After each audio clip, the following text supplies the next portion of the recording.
नमस्कार. आज आपण बनवणार आहोत कारलं मसाले कारलं बनवायचं आहे आपल्याला. हे स्वच्छ धुवून घेतलं आहे. आता याला कापून घेऊया. नमस्कार. आज आपण बनवणार आहोत मसाल्याचं कारलं बनवायचं आहे. स्वच्छ धुवून घेतलं आहे आणि याचे काप करून आता आपल्याला हे पाण्यामधून उकळून घ्यायचे आहे.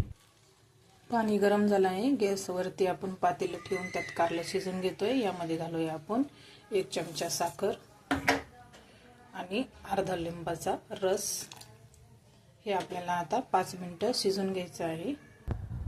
आपण आता अद्रक, लसूण, खोबरं आणि कोथिंबीर याचं वाटण करून घेणार आहोत. कारलं आपलं छान असं शिजत आहे.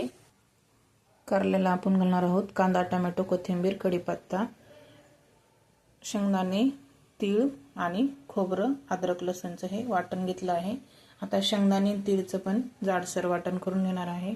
गॅस चालू केला आहे. त्यामध्ये घातलंय तेल तापलंय. यामध्ये घालूया मोहरी, यामध्ये घालूया जिरं, बारीक केलेला कांदा. हे छान असं परतून द्यायचं आहे लालसर कलर येईपर्यंत.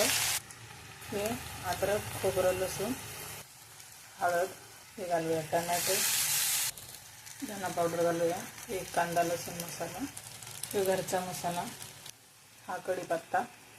तुम्ही पाहू शकता याला छान असं तेल सुटलं आहे मसाल्यांना. यामध्ये घालूया कारलं. या कारल्याच्या ब्या काढून घेतल्या होत्या मी. चवीनुसार मीठ. यामध्ये घालूया हे तीळ, हे जाडसर असा शेंगदाण्याचा कूट. यामध्ये घालूया कापलेली कोथिंबीर.